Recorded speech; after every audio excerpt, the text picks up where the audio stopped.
We're having trouble with our GE profile refrigerator cooling, and also trouble with the water dispenser where it dispenses intermittently or it doesn't dispense at all. So first thing we're going to check as far as the cooling goes, we're going to check these thermistors. Sometimes they're called temperature sensors, and they're in the side of the refrigerator, typically under a cover that looks like this.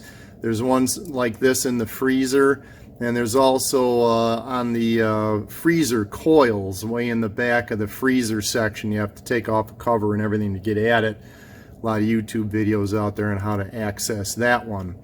But these are real easy to get off in the freezer and the refrigerator. I just got my fingernails underneath there and popped off the cover. And then you can remove the unit. You have to clip some wires and make sure you leave yourself enough, you know, to reconnect them later or connect a new one. And next we're going to show you how to test them.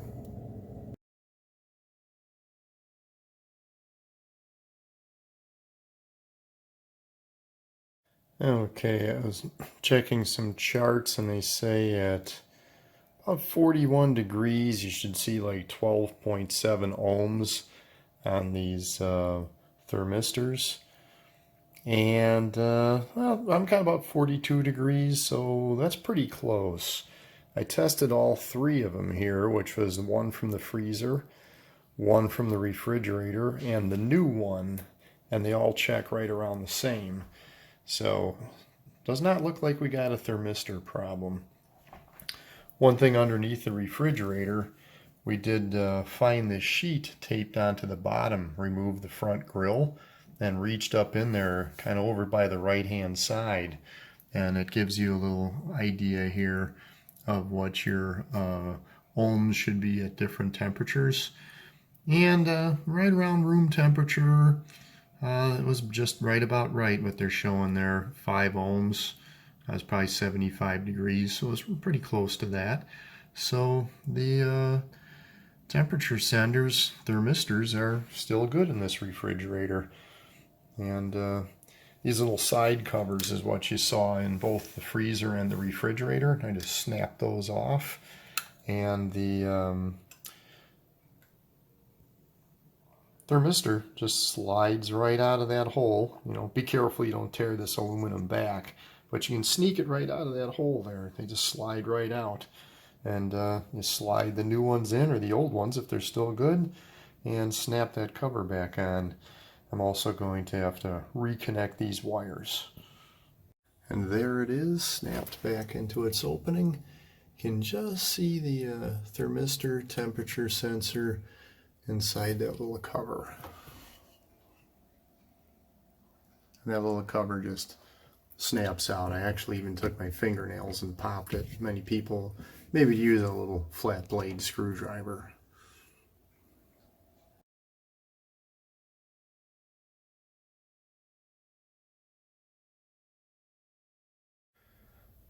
We remove this cover on the back of the refrigerator, and we look at our main board on the refrigerator here.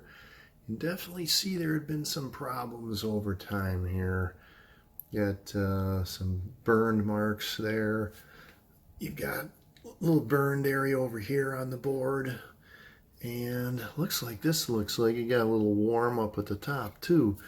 So I see at least 3 areas that, who knows what caused that. Could be a surge or something caused it, but there's definitely some trouble with this main board here.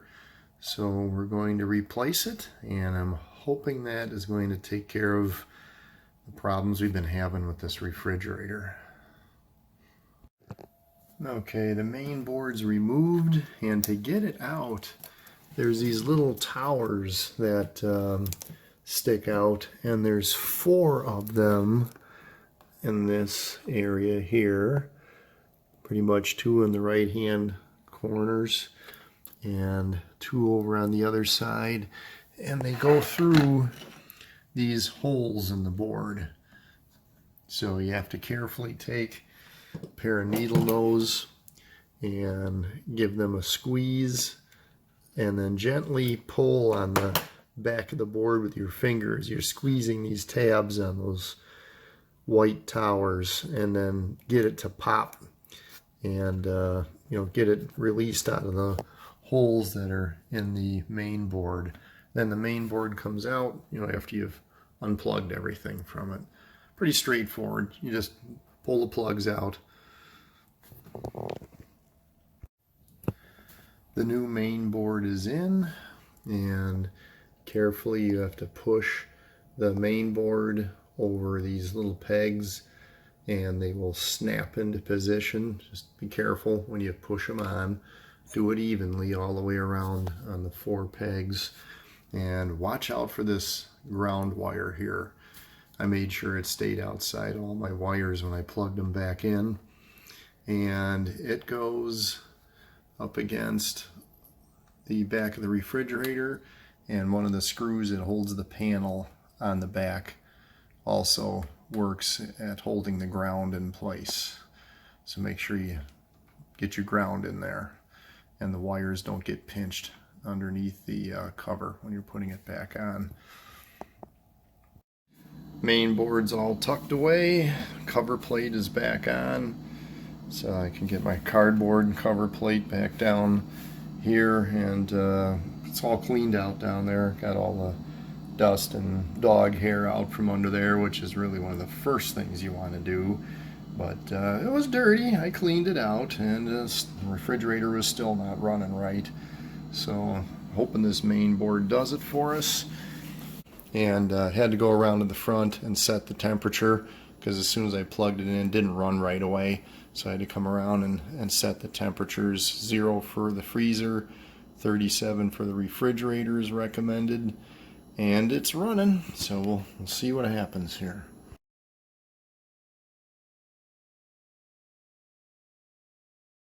Okay, now that we got the refrigerator all put back together, we had gone through and worked on the temperature sensors, pulled each one out, one in the fresh food area here. There was one on the evaporator coil that was all the way in the back of the freezer section. You got to take all the shelves and everything out. There's videos on YouTube of people doing that. Get it in the back panel, remove it so you expose the evaporator. And I did find that one was a little out of spec by about 2 ohms. There's another little one back here. When you have the shelf out, you can get at it. Temperature sensor, that one checked out good. The one in the fresh food checked out good. And the evaporator didn't. And I based that on buying a new one, and I compared it off of the new unit, which was, I think, around 12.5 ohms in ice water. And we also found out that our main board was burnt. So it had a big burn mark on it around some resistors and things. It replaced the main board, and we were really good to go. That probably was the bulk of it. Because the thing we would do is we would try and dispense water. Sometimes it would dispense, sometimes it wouldn't. But we found that whenever the refrigerator was running, it would dispense water. If the refrigerator was not running, it wouldn't dispense water. So kind of started thinking about that main board situation. So it wasn't bad. I was able to get one. It was about $200 for the main board. And earlier in my video here, you can see where that's located in the back of the fridge.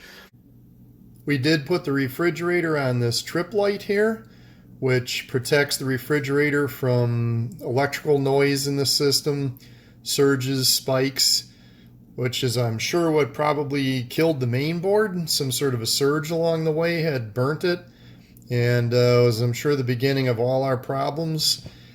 I'm not real excited about the location, but it works for right now, and when we do a remodel along the way here, I'm going to have it hidden. And we added one to our laundry machines and our microwave, because all these things have got main boards in them these days. And these spikes and surges and electrical noise issues and all that just creates problems. So hopefully this is going to remedy those situations.